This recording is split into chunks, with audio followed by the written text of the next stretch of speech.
Hello viewers, అందరికీ నమస్కారం. Welcome to my channel.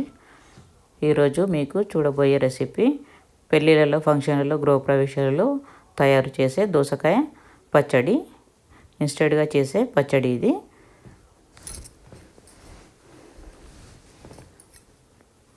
పక్కా కొలతలతో నేను మీకు చూపిస్తాను. 1 kg దోసకాయలు తీసుకున్నాను ఇక్కడ. ప్లీజ్ సబ్స్క్రైబ్ చేసుకోండి వ్యూవర్స్. మీకు కనుక మా రెసిపీస్ నచ్చినట్లయితే షేర్ చేయండి, లైక్ చేయండి, కామెంట్స్ ద్వారా తెలియజేయండి. ఇప్పుడు 1 kg దోసకాయలని తీసుకున్నాను. ఇవి కొంచెం గట్టిగా ఉండాలి, ఎల్లో కలర్లో ఉండాలి. ఈ విధంగా కడుక్కొని శుభ్రం చేసుకొని ఆరబెట్టాలి. ఈ తొక్క తీయకూడదు. మొదల చివర ఈ విధంగా కట్ చేసుకోవాలి. ఈ విధంగా కట్ చేసుకొని లోపల ఉన్న సీడ్స్ని తీసివేయాలి.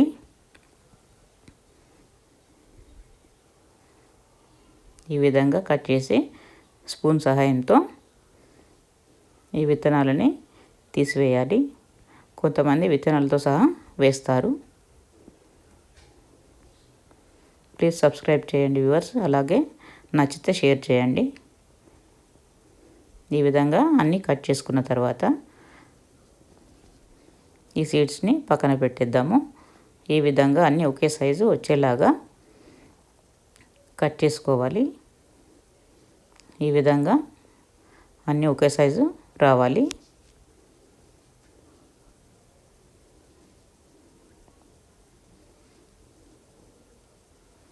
అన్నీ ఈ విధంగానే ఒకే సైజు వచ్చేలాగా కట్ చేసుకోవాలి. ఇప్పుడు ఈ గ్లాస్తో ఆవాలు తీసుకుంటున్నాను. ఇదే గ్లాస్తో కారం కూడా తీసుకోవాలి.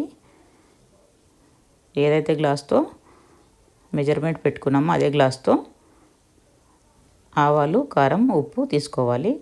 అలాగే 1½ టీ స్పూన్ ఆవాలు వేసి డ్రై రోస్ట్ చేస్తున్నాను. స్టవ్ని సిమ్లో పెట్టుకొని డ్రై రోస్ట్ కలుపుతూ చేయాలి. ఈ విధంగా కొద్దిగా కలర్ మారాలి. కలర్ మారాక స్టవ్ ఆఫ్ చేసుకొని చల్లారబెట్టాలి. అలాగే మిక్సీకి వేసుకోవాలి పౌడర్ లాగా. ఈ విధంగా ఒక గ్లాసెడ్ వచ్చింది. దీన్ని ఒక గిన్నెలోకి తీసుకోవాలి.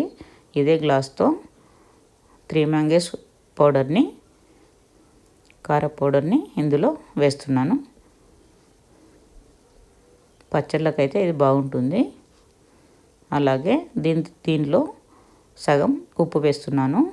ఉప్పు బరువు ఉంటుంది కాబట్టి ఉప్పు సగం వేసాను. తక్కువ పడితే మళ్ళీ వేసుకోవచ్చు. అలాగే చిటికెడు ఇంగువ వేసుకోవాలి. ఇదంతా ఒకసారి కలిసేలా కలుపుకోవాలి. స్పూన్తో కంటే చేత్తో కలిపితే బాగా కలుస్తుంది. అందుకని స్పూన్ పక్కన పెట్టేసి చేత్తో కలుపుతున్నాను. ఈ విధంగా చేత్తో ఏమైనా ఉండలు ఉంటే కలుపుకోవాలి. ఒకదానికొకటి పట్టే విధంగా కలుపుకోవాలి. అందరూ చూస్తున్నారు కానీ సబ్స్క్రైబ్ చేసుకోవడం లేదు. ప్లీజ్ సబ్స్క్రైబ్ చేసుకోండి. అలాగే కొన్ని ముక్కలు, దోసకాయ ముక్కలు ఈ విధంగా తీసుకొని ఈ పొడిలో వేసుకొని ఈ పొడి కలిసే విధంగా కలుపుకోవాలి. ఈ విధంగా కలుపుకున్న వాటిని ఓ పక్కన పెట్టుకోవాలి. అలాగే మిగతావి కూడా వేసుకొని ఇలాగే కలుపుకొని పక్కన పెట్టేసుకోవాలి. మిగతావన్నీ కూడా ఇలాగే వేసేసుకొని మొత్తం ఉప్పు, కారం అంతా పట్టే విధంగా కలుపుకోవాలి. ఈ విధంగా ముక్కకి పడితే తొందరగా పాడు కాదు. ఎందుకంటే దోసకాయలో వాటర్ క్వాంటిటీ ఎక్కువగా ఉంటుంది. అందుకని ముందు ఉప్పు, కారం బాగా పట్టాలి.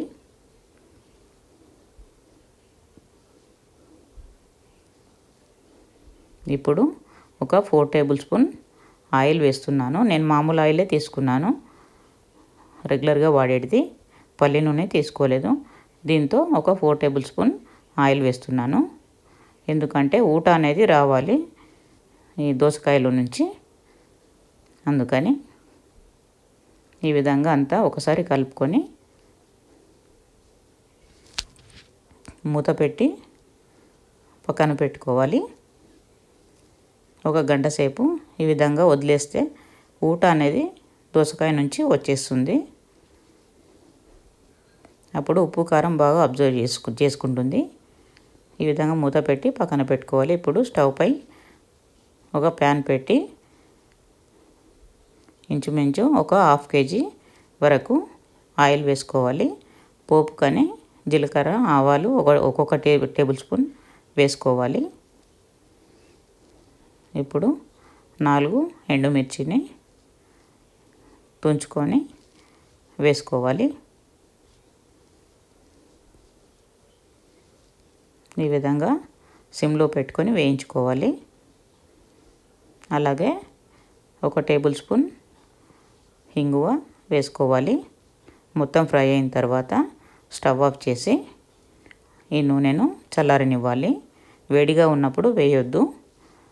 ఇప్పుడు కొంచెం ఊట బయటకు వచ్చింది కదా, ఇప్పుడు వేడి చేసుకున్నటువంటి ఆయిల్ని ఇందులో వేసుకోవాలి.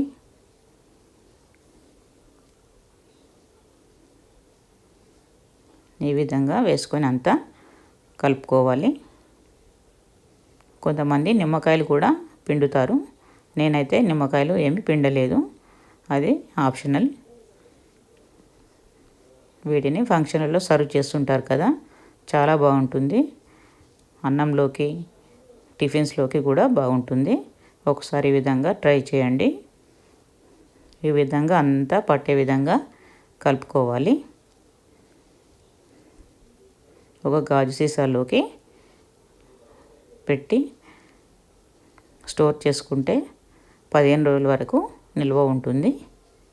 ఒకసారి మీరు కూడా ట్రై చేయండి.